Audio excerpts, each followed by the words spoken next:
Hey everybody, welcome back to the channel. So today I'm going to be making homemade stew. And one of the things about beaver trapping that I love is that the furs aren't worth much. So if you can learn to sew, or if you have somebody who can sew and they can or are willing to sew your fur for you for relatively low cost, you can get some really great, one-of-a-kind, extremely sustainable garments made. So this year, my muskrat hides will get sold, but my raccoon, my beaver fur, I'm going to keep that for myself. That'll get made into like slippers, hats, that kind of thing.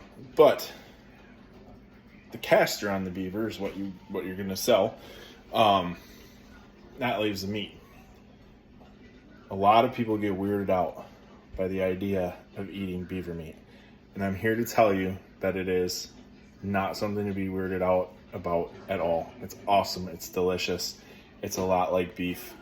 The very first way I ever had beaver was in a beaver stew. So I'm gonna walk you guys through a video on how to make beaver stew, how to serve it to someone. And I guarantee you that they will likely come back for more. So ingredients. First, so I'm gonna do half beef stock, half water, just to get my broth started a little bit. That's kind of a quick cheater way. So I'll do like a cup of stock to like 4 cups of water. Whole black peppercorns. So using a whole peppercorn will allow the water to leach the peppercorn flavor out, and you'll get a much deeper black pepper flavor than if you were to just use pre-ground black pepper.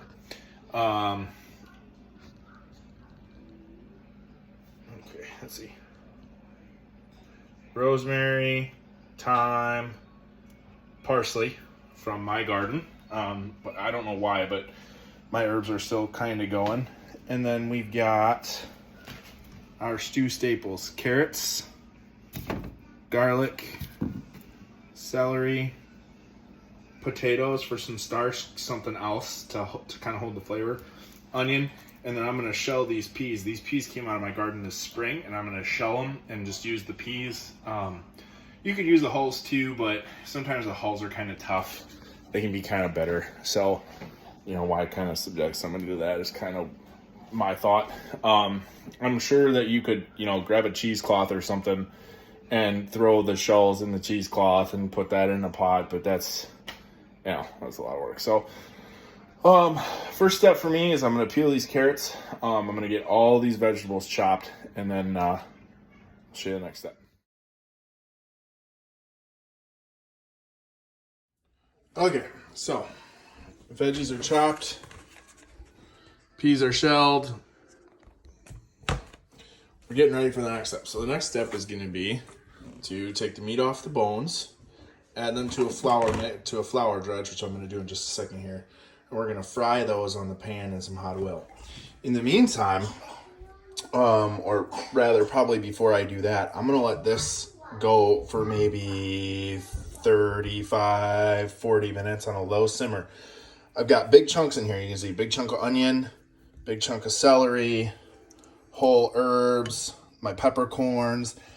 The reason I'm doing these big chunks is because if I put all my chopped stuff in there right now and then I start simmering it down, all of that is gonna get mushy, and that's kind of gross. So this is a trick I learned online. So you make your broth, strain it, get all the soft soupy chunks out, and then like 30 minutes or even like maybe 20 minutes before you're ready to serve it, you dump everything else in. So I should probably throw a couple hunks of potato in there just to get this starchy. And I'll drop some carrots in there too. I've got some old baby carrots, so we'll just use those up. You guys can see this is not like, how do I want to say this? This is not a measure it out sort of deal at all. So I'm gonna get this simmering, and I'm gonna get my meat off the bone. I'll show you what that looks like when I'm ready to go. And then I'm gonna add the bones into this as well. So I'm actually gonna get my meat off the bone first, and then we'll go from there. Okay, so we got the beaver cubed up. I took out a whole beaver, so the 2 back legs, and I've got the 2 tenderloins over here. And I actually think I might cut up some tenderloin. You know what? No, I don't think I need it. That should be plenty. So for right now, I'm pretty much done. I'm gonna salt this and just kind of let it sit. Do a little kitchen cleanup here, and then have a cup of coffee while I wait for the broth to kind of do what it's gonna do. All right, so what would stew be without nice, crusty, warm, fresh out of the oven bread? Not much.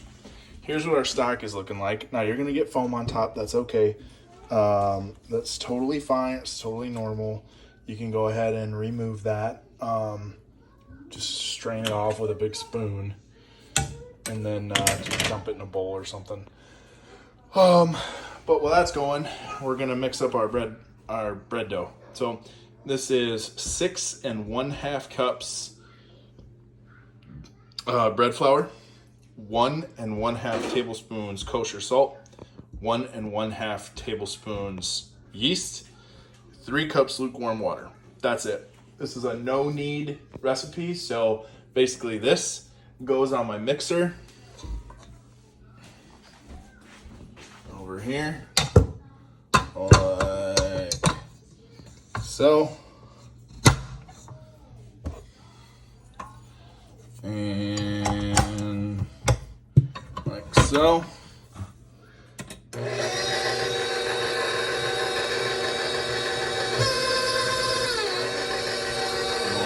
Up until it makes dough, and I'll show you what the bread dough looks like in just a second. Alright, that's what our bread dough looks like. I'm going to pull this off the mixer, cover it, let it rise for about 2 hours. Okay, so we've got some beaver battered in some flour. So this is like 1 1/2 cups of flour, and then I dumped in paprika, chili powder, red cayenne pepper, and black pepper and salt, because this is the only seasoning that your meat's going to get. That's what the stock now looks like. That's all the original veggies strained out. And so basically all we're going to do is we're going to come in here. We're going to brown these chunks of meat in this butter, garlic, and onion mix I got going on. Okay. And all of this is going to go into the soup pot when it's done, when it's all done browning up.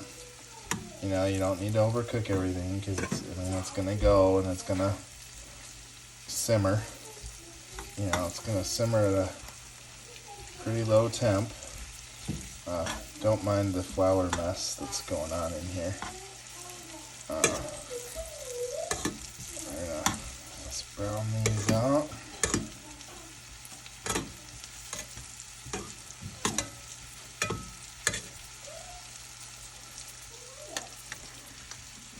And then when that's all done, we're going to deglaze with apple cider vinegar.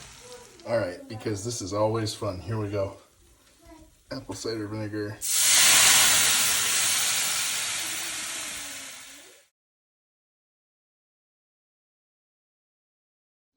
Okay, so we deglaze with the apple cider vinegar. We got everything in the pot. The pot's at a nice low simmer. So we're basically going to let that just go. Because potatoes and carrots take a long while to soften up. We're going to let that go until the bread is cooked. So, or baked, rather. So, the bread, bake, 450. You want to use a stone. A stone will get hot, you will get crispy. Use a stone. Broiler pan, you're going to put 1 cup of warm water in the broiler pan when you add your bread to the oven. So, this is the best part about this recipe for bread. This is a no-knead recipe. You're using quick rise yeast. And because today is the day you made the dough, you don't have to wait for the dough to rise. So what you're gonna do, and I'll show you this in a second, but you're basically gonna scoop out a chunk of this, a loaf of bread sized chunk of that dough. You're gonna roll it in some flour,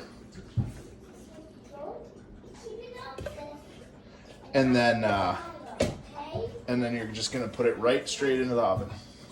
That's it. That's all. Super easy. Once the oven hits temp, obviously. So okay, so we got our final formed loaf. The last thing to do is to just add your pattern on top here, and I figured I would do, since it's going with Beaver Stew, a beaver scale tail pattern. So this is gonna go in the oven here as soon as the oven's ready to go, and yeah, we'll be cooking with gas. So this is gonna go in the oven. This is just gonna keep on simmering until the bread is done. So the bread takes about 20. My oven runs really hot. So in my oven, it's probably a 25 to 30 minute cook. In your oven, it might be a 40 to 45 minute cook. So just keep an eye on it. But basically, these little corners here will get brown, like brown, like dark brown. Everything else will be golden, and I'll show you what that looks like too. You know, obviously when it's ready to come out. But that's how I go. I set a timer for a nominal amount of time, and then just look at the loaf. All right, so here's what the finished loaf of bread looks like. The stew is just about simmered. I just tested a potato.